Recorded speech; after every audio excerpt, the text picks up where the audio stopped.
Chapter 5. Revisiting Old Days. Aaron. Our memories haunt me every day and every night. I dreamt of that day again. The day when we went on a date for my birthday to my favorite restaurant. The surprise he threw for me, inviting all our friends and preparing a special video edit, made me feel like I was the luckiest man on earth.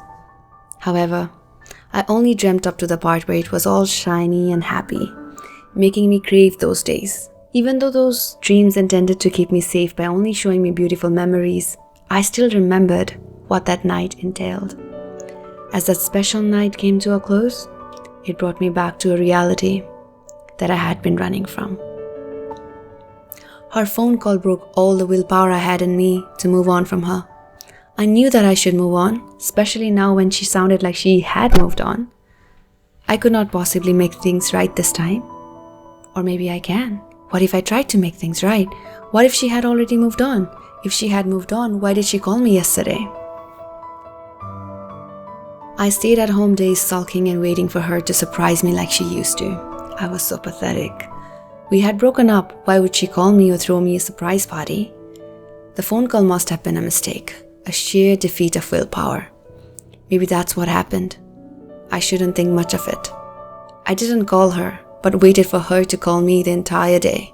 What a waste of a birthday. A few of my friends invited me to go out and enjoy the night, but I didn't. I slept in instead.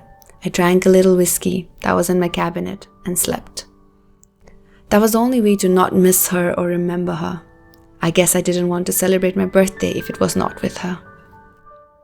Then morning came and I woke up from a dream full of her smile. These memories were killing me.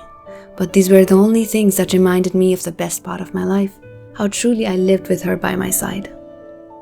If she could call me out of nowhere, breaking our word of not contacting one another, I can do it too. If she could mess with my mind, I could do the same. I was going insane, and I would blame it on my insanity for making this phone call. I dialed her number without giving much of a thought, but she didn't pick up. Another call, and she still didn't pick up. No response. Maybe she was at work. Maybe she didn't have her phone with her. I gave the excuse. I decided to wait for her to return my call. She didn't call me at all, and neither did she return my call. I stayed at home the whole day waiting for her. I decided not to call her anymore, and I waited for her to call me back. I was glad that she didn't, because I didn't know what I would say to her. Later in the evening, Liam showed up in front of my house. I knew he was here to cheer me up because this birthday I didn't have tea planning things or making this special. I needed to distract myself, so I took up on his invitation to go out. We couldn't go out on my birthday because I was sulking, but I couldn't do the same thing the day after either. If not my birthday, I could be celebrating my breakup anniversary. We did some arcade games and caught up with more friends at the bar. It did help to keep my mind off of her. But a tiny little part of my heart hoped maybe she would come and say surprise with poppers flying around. I was hopeless. That little hope, however, did get a little spark when I saw her best friend in the same bar. I assumed if Rianne was here, Lumanti would be too. And this all might be a ruse that T planned for my birthday.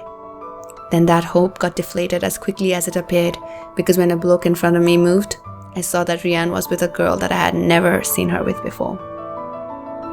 A part of me wanted to go and talk to her, ask her where Lumanti was, and if she knew why she called me, while the sane part of me argued that Rianne might be on a date and I should not interrupt. All that determination of not thinking about that phone call washed away just because I saw her best friend. What would happen if I saw her? However, when I got a few drinks on my system, the sane part did not have much say. I noticed that her date had left, probably to go to the restroom, and the ladies' room always had a tremendous line. I had known it from Trinity's relentless complaints about it. So I walked towards Rianne in the hopes of having a conversation about the only girl I cared about, Lumanti. "Hi Rianne, how are you doing?" I asked, smiling at her. Rianne looked up from her seat and seemed surprised seeing me there. Then she smiled and said, "Hi Aaron, I'm good. How are you? Happy birthday." "Thank you. See, even you remembered." She looked at me confused, and then slowly it seemed to occur to her what I meant by that. I'm sure Lumanti and Rian had talked about these phone calls to me. Heck, they must have laughed about it as well. As the bitterness of this truth hit me, I downed the drink in my hand and put it on the counter. So, she told you that she called me, huh? And did you guys laugh about it? I slurred. No, Aaron, it is not like that. Why would we do that? It is just... She hesitated a little and added, that she didn't realize it was your birthday when she called you. I snorted and asked, so she has moved on well, eh? She remained silent, looking guilty. So our relationship was not as important to her as it was to me.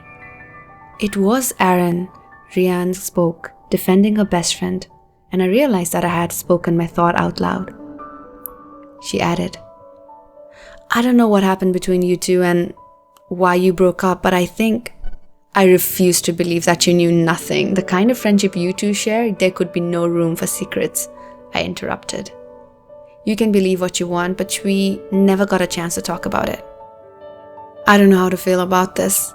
I've been going crazy for not being able to forget her, all the while she had moved on happily without me. I didn't know what I expected though. Enough, Aaron. Her stern voice made me shut up immediately. There was a fierceness in what she had to say to me. I don't know what you went through, but I have seen her having an equally hard time trying to forget you. And that probably is part of the reason why she never tried to talk about you. I could see her hurting as well, so you don't get to say that she had it easy. I didn't say she had it easy, but knowing she also missed me as much as I did, and this breakup affected her as much as it did me, made me feel a little better. That realization didn't make me feel any better about myself though. It was only the satisfaction of knowing that the bond we shared was important to her as well.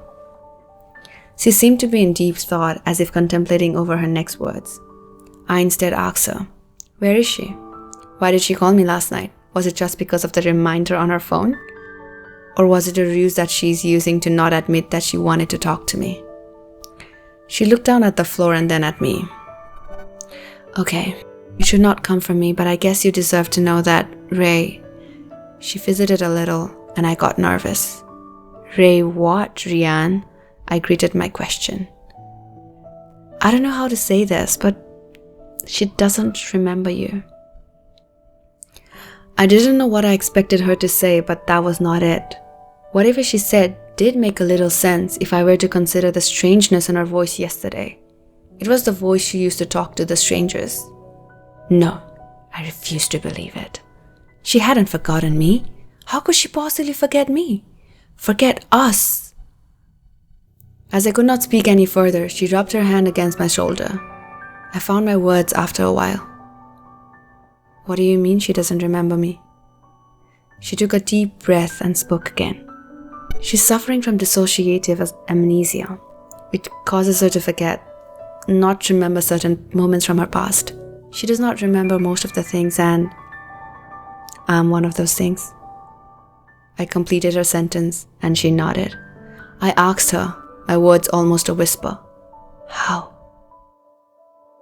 Before she could answer, her date returned, and I knew that our conversation was over. She was not going to answer me now that her date was back. I didn't wait for the formalities of the introduction, so I walked away. She had forgotten me.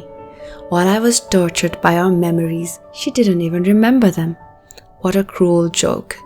Yes, it hurts me to remember her and not have her by my side, but I could never let go of our memories, no matter how much it killed me or made me miss her. It could be the same for her too, right? I'm sure it was not in her control, but it was still not fair that only one of us carried the burden of our memories.